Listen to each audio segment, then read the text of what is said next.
Dans cette version 2 de la discussion entre Bernard de Montréal, Boulevard M et Richard Glenn, Hergé, ils abordent le sujet des extraterrestres et de leur relation avec la conscience. Pour Boulevard M, les extraterrestres sont des intelligences évoluées qui existent dans des dimensions spatiales et énergétiques invisibles à l'œil humain. Leur intelligence n'est pas limitée par les émotions, ce qui leur permet d'avoir des activités scientifiques avancées.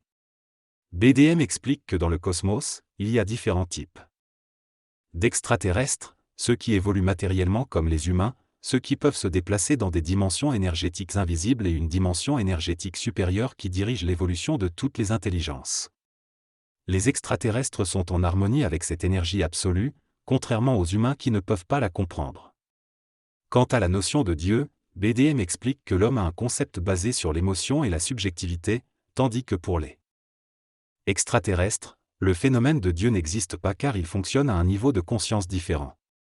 L'idée principale de ce texte est que l'homme sera capable de comprendre et d'interagir avec les extraterrestres lorsqu'il aura développé une fonction éthérique évolutive. Cette fonction éthérique permettrait à l'homme de se détacher de son enveloppe matérielle et de voyager à travers différentes dimensions temporelles et énergétiques. Actuellement, le voyage astral est jugé limité et entaché par la conscience animale de l'homme.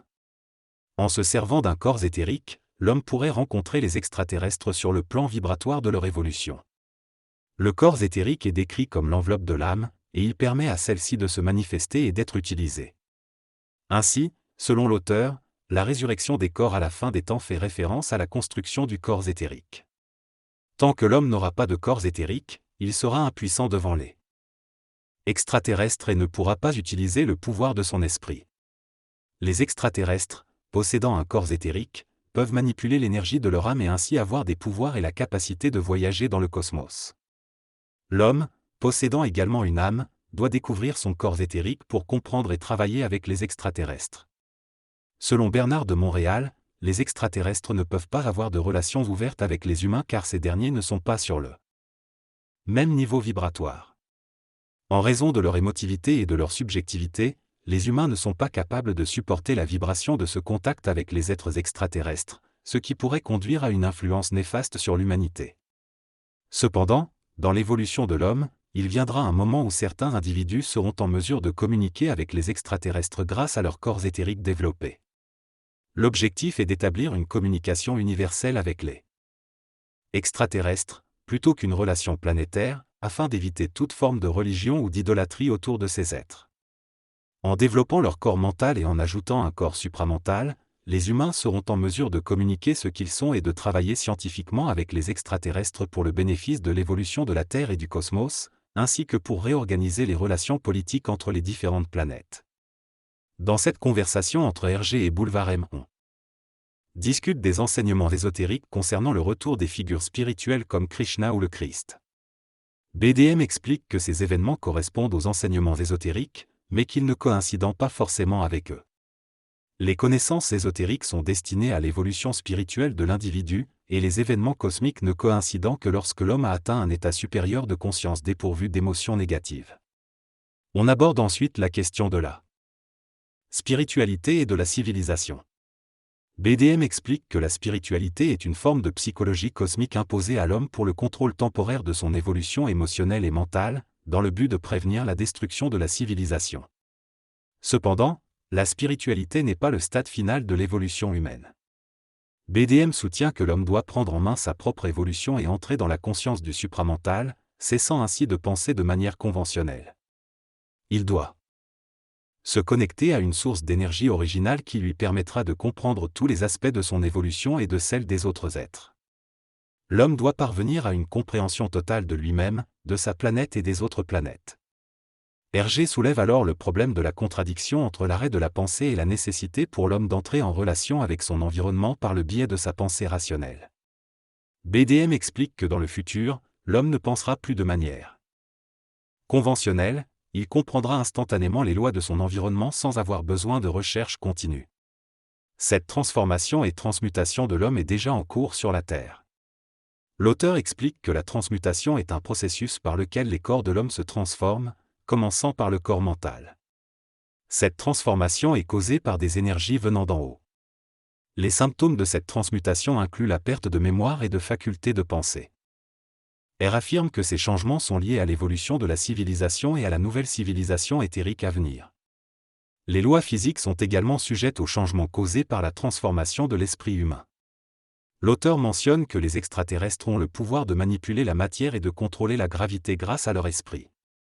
Il conclut en disant qu'il est inutile de vouloir changer les autres et le monde, et que l'homme devient vraiment homme lorsqu'il prend conscience de sa place dans l'univers et abandonne son égocentrisme. Selon l'interviewé, l'intervention des extraterrestres sera très contrôlée jusqu'à la fin du cycle.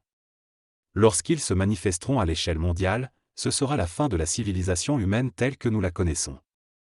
L'homme devra faire face à un choc culturel mondial et prendre conscience de l'existence d'autres êtres évolués avec lesquels il devra communiquer et travailler. Cependant, l'homme sera préparé à ce choc et regardera en haut au lieu de regarder dans la rue. Il est suggéré que l'intervention des extraterrestres avec l'humanité se produira lorsque la Russie et les États-Unis seront en guerre, menaçant ainsi la survie de la planète. Les extraterrestres n'ont pas le droit d'interférer dans l'évolution d'une race, mais s'ils constatent que l'homme est sur le point de se détruire, ils auront le droit d'intervenir. Le choc culturel résultant de cette intervention détruira la civilisation humaine, mais permettra la reconstruction d'une nouvelle civilisation et d'une nouvelle ère.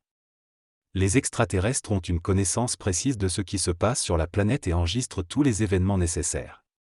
Leur science est basée sur l'organisation intelligente de la lumière dans le plan éthérique, ce qui diffère du principe de la science humaine basée sur l'électronique. Selon l'interviewé, si une civilisation veut savoir ce qui se passe dans le domaine de l'armement aux États-Unis ou en Russie, elle peut accéder à ces informations à travers l'éthérique, un plan d'énergie qui enregistre les événements matériels. Les extraterrestres utilisent cette information enregistrée dans leur conscience éthérique pour se programmer eux-mêmes, sans avoir besoin de machines comme les humains. En ce qui concerne le silence autour des ovnis et de la complicité des autorités, l'interviewé affirme que le concept de complicité du silence est purement humain. Les gens au pouvoir ne cachent pas la vérité sur les ovnis, mais ils ne sont pas capables de la révéler, soit parce qu'ils perdraient leur crédibilité, soit parce qu'ils ne disposent pas de méthodologie scientifique pour étudier le phénomène. La responsabilité de ce silence incombe à l'humanité entière, qui rit souvent des histoires d'extraterrestres. Selon l'interviewé, éduquer les masses sur le sujet pourrait amener les gouvernements à suivre le mouvement et à briser ce silence. Dans cette conversation, les intervenants discutent de la manière dont l'information ésotérique et les sujets liés aux ovnis sont abordés au Québec, notamment à travers l'émission de Richard Glenn. Ils expliquent que le Québec, en raison de son caractère national, de sa situation géographique et de sa personnalité, est ouvert à la recherche de nouvelles connaissances et ne se laisse pas influencer par les opinions rigides de l'anglo-saxon. De plus, l'émission bénéficie d'une diffusion étendue grâce au câble, ce qui permet de toucher un large public. Il est également souligné que les gouvernements réagissent souvent en fonction de l'opinion publique, donc si les masses sont éduquées et intéressées par ces sujets, les gouvernements seront plus enclins à divulguer des informations. Toutefois, si les masses sont fermées d'esprit, les gouvernements peuvent hésiter à partager des informations qui pourraient entraver leur politique ou programme politique. L'éducation du peuple et la diffusion intelligente de ces sujets à la télévision et à la radio sont donc considérés comme des facteurs importants pour que les gouvernements puissent évoluer et partager davantage de connaissances avec la population. Bernard de Montréal explique que plus il y aura de personnes qui comprendront et auront accès au supramental, plus l'humanité pourra comprendre des choses au-delà de la raison et des sens. Il souligne l'importance pour les individus d'avoir accès à une information qui provient d'un plan non limité par les sens.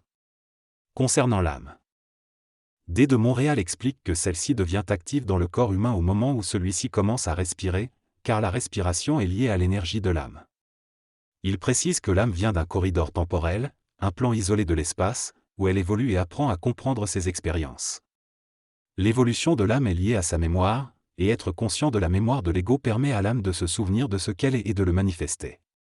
Concernant la construction du corps, Bernard de Montréal explique que c'est l'ego qui construit le corps, en relation avec la mémoire. Plus la mémoire est vaste, plus l'expérience de l'ego est vaste et plus le corps est parfait. L'âme, quant à elle, est libre de consentir à l'incarnation, mais c'est l'ego qui donne à l'âme le pouvoir de pénétration dans la matière.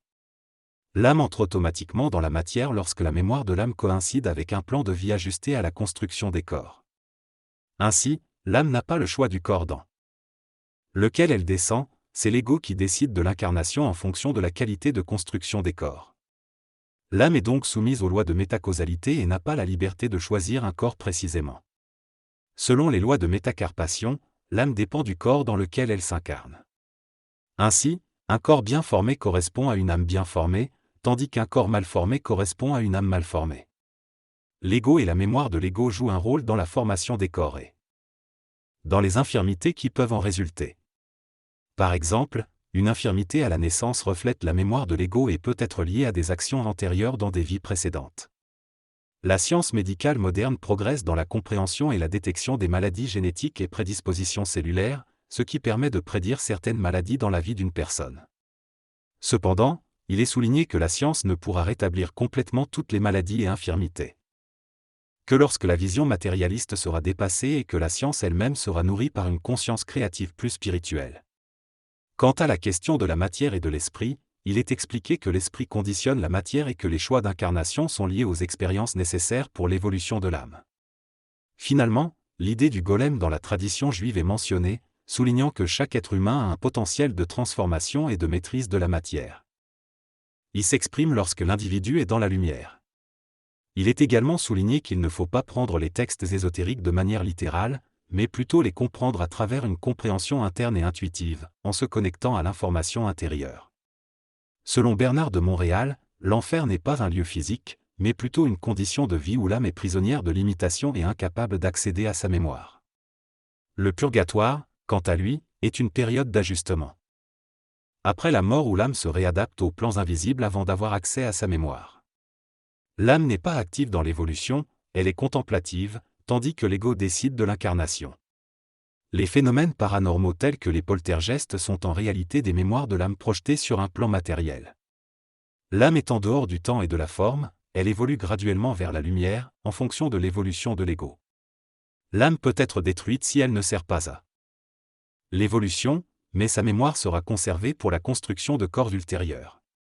Cependant, la compréhension de l'âme est voilée et nécessite une explication directe, car l'homme ne peut pas penser à ce phénomène seul.